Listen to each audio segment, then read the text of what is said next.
we have a huge announcement to make, and I've never seen Julie so excited. We have created something just for you. Later, Nesta and I head down to the beaver enclosure to see the latest construction. Currently looks like a West Side rapper with its cap on backwards. And to try and film the elusive Woody and Twiggy from the new hide.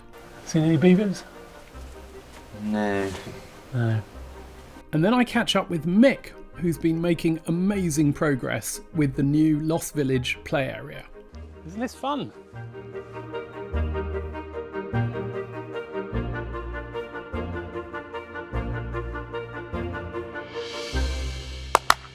Clap it, because we're live, everybody. And I'm obviously very, very excited.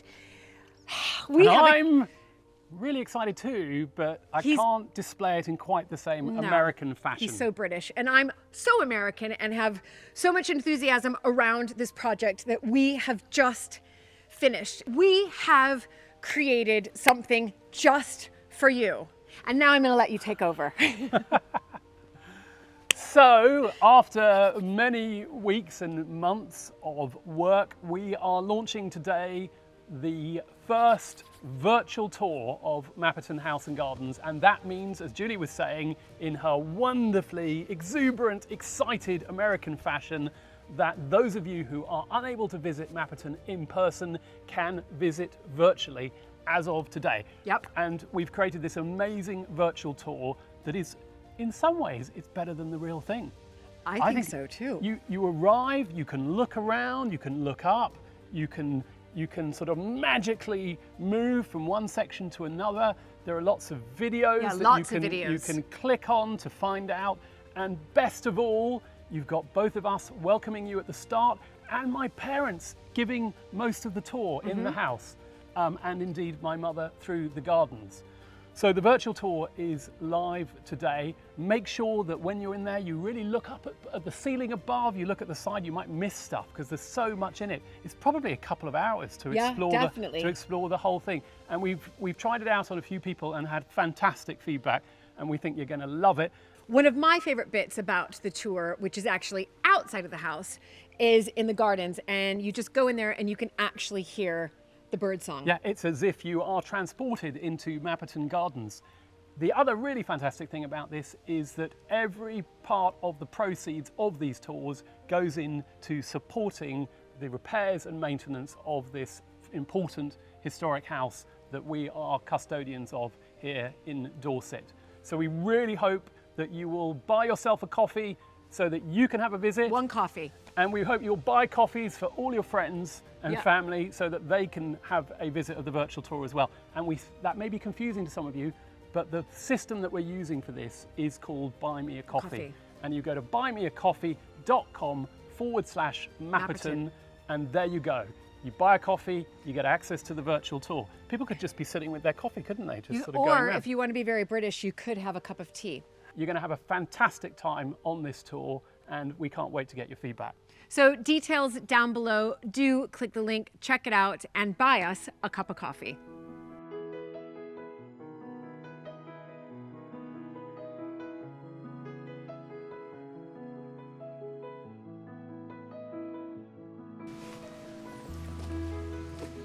I've got a couple of important pieces of equipment with me. One is this camera with a very long lens, and the other is a human being, and it's Nesta. And Nesta is going to help. In fact, he's going to be in charge of some really important filming that we've got to do down at the beaver enclosure. We've heard that they are coming out in the evenings, and we want to see if we can find them. Nesta, you've built something important to help. Yes, that's right. Ben and I built a sort of lodge for us to sit in while we film the beavers. And so yeah, I'm excited to show you it, and hopefully, you know, it's up to standard. I think it will be up to standard. That means we've got a lodge for the beavers themselves, and we've got a lodge for humans too. So maybe we'll all just sit in our lodge and kind of wave at each other. Anyway, we're going to head on down to the beaver enclosure now.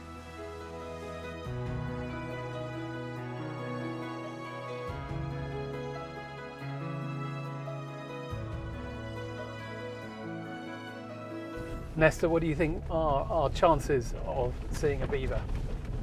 Well, obviously I'm very hopeful, but I think it might still be too early, so we might have a bit of a wait before they come out.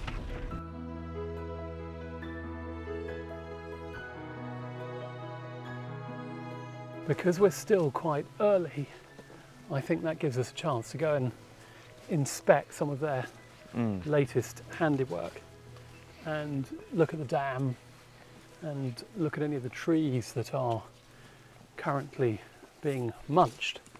But of course, we've got this extraordinary new structure. And it is rather extraordinary at the moment.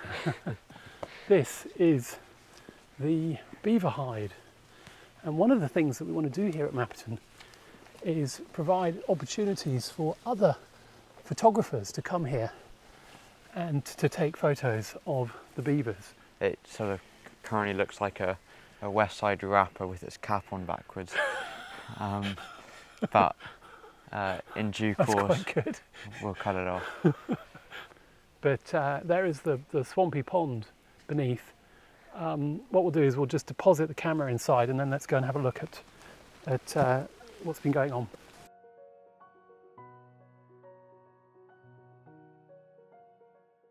This is where the beavers were what's called ring barking, taking the bark off the bottom here. And you can see they've stopped doing that here. But it may be too late for this tree. That is new. We think we've spotted a tree that has been recently felled by Woody and Twiggy. Nesta, yes. We clearly cannot blame Woody and Twiggy for every tree that has fallen here, because I see absolutely no evidence of a beaver being involved. You can see that actually the centre here is very rotten. It's just coming apart, rather like balsa wood. This poor tree has really been attacked, but again, not that recently. Here's all the evidence of the chippings at the bottom, but that looks somewhat fresher. There's a lot of work to be done, but yeah, we'll keep going. Here is Woody and Twiggy's lodge, lovingly built by me and Ben, of course, mostly Ben. No evidence that they've ever used it for anything at all. And this is also on the way down. Well, I think it's being held up by another one that they've taken down. So it wasn't very smart of them. I want to see some frogs. I know they're here. What's that over there? Is that a potato? The frogs are here. I've seen like the spawn. Is that a potato? On the left over there. No, it's a rock. Oh, it's a rock. I don't know how big your potatoes are, but that would make a fine baked potato.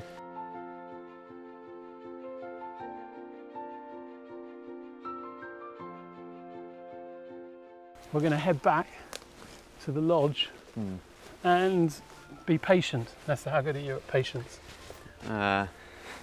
Excellent. Nesta's not very good at sitting still for 3 hours, but we have brought some gear to make it a bit more pleasant. So I think this is it, and we're just going to wait and see what happens.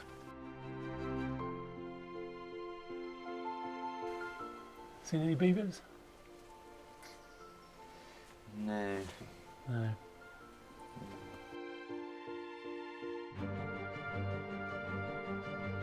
We waited a couple of hours and were finally rewarded with an appearance by Woody, who was clearly very hungry. But I'm not sure I share his enthusiasm for munching nettles.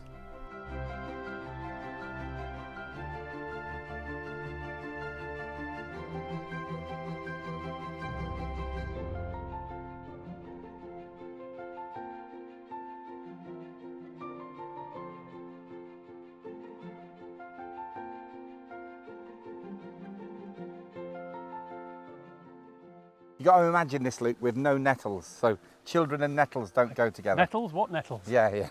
And they will go quite quick underfoot. There's one gone already.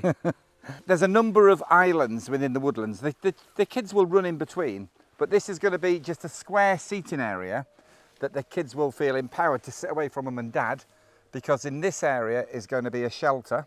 This feature has just gone in today. Oh, okay. So they're not stabilised, these posts yet, but you can see what's on the posts. Oh my goodness. There's some furry and feathered friends. So there's 4 mammals and 4 birds, and this is a brass rubbing circle. And they're going to sit under this little beech tree. Yeah, we think we might make a little tree seat. Yeah. And they'll just like to run around. Okay. Colour something in and bring it to mum and dad in the shelter. Oh, I see. That's actually a rubbing, isn't it? Yeah. So you take out a crayon and you rub on it. And we're going to probably have a dispenser on God, this log. I've broken it. No, it's not set yet. It's not set. Oh God. This is the climbing frame, and it's going to have some verticals. And this was a dead ash. Dead ash from. Dead ash. But pretty solid now. Yeah. And what do? You sort of just climb, jump, climb, and we're probably going to put some verticals and some ropes. Right. So. And I can't see any nettles. No, there's no nettles. And if I happen to sort of fall that way. This is going to be full of bark chippings. Bark chippings. We've got 55 tonne of bark chipping to move. Isn't this fun? So this is the climbing frame. This is the tree trunk climbing frame. Tree trunk climbing. This feature over here, in another island of bark chippings, is going to be, it's called tag off ground.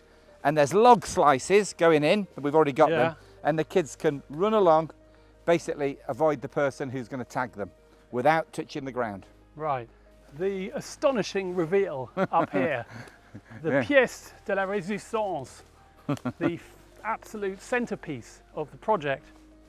And we're still building. And we're still building. It looks like a stage set for a Wild West town. Looks like we could move in, Mick, doesn't it? And Mick, this is just a fun area for kids to play. So it's in the Lost Village. This is the Lost Village. This, Luke, is a tractor with no wheels. So I promise you, the next time you see it, it's going to look more like a tractor. But there's also, as we go through the village, there's more. Where's the village shop? I'm getting quite hungry. There is a school, so maybe we could have a tuck shop in the school. Tuck shop in the school. And this is a obstacle course and tree swing area, but they're not screwed down yet, so I wouldn't advise jumping on them. Oh, come on, I've got to give it a go. Mate, that was just like saying, Luke, you know. I know, but they're going to be really wobbly. Okay. Oh my God, that is wobbly, isn't it? Yeah, it's like one of those wobble boards. So here you sort of zigzag your way across. Yeah. Oh, you can just sit. And what about a swing? I want to jump on a swing. Sit and wait for your turn. I think we're going to get 4 swings in this area. 4 swings. And again, we're not going to put any ground protection on here because the swings are quite low. It's got it already. Yeah, it's got it already, exactly. Yeah. Mate, there's quite a lot of work to do, and we've only got a couple of weeks. We're going to do it. Luke, you haven't seen the worst yet. Okay. The worst is coming up. Probably can't see the extent of this, pal. The truck driver did an amazing job getting the bark chippings as far back as they could. Oh my goodness. So, this is somebody's stolen fuel from the biomass. Yeah, I don't think it's biomass grade. No. And it's certainly not dry. Look at that. Wood chip. Yes. So, Mick, what's the job?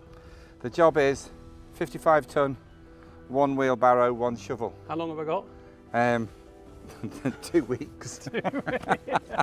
Right, come on, let's get on with it. I know, I need another shovel. You get Luke, the there's only 1 shovel. Come on, you do the... I'll do the wheelbarrow. You do the wheelbarrow.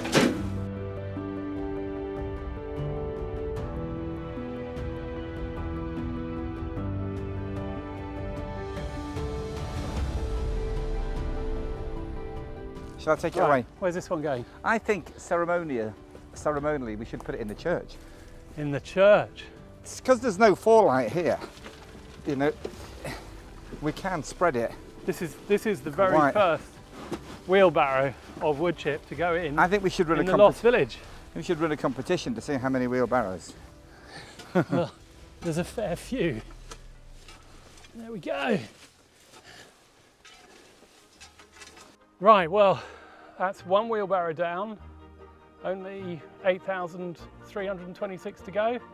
If we don't need a second load. If we don't need a second load. So it could be 16,000. Volunteers welcome to apply. Right, mate, we better get on with it. Yeah, I know. No stopping.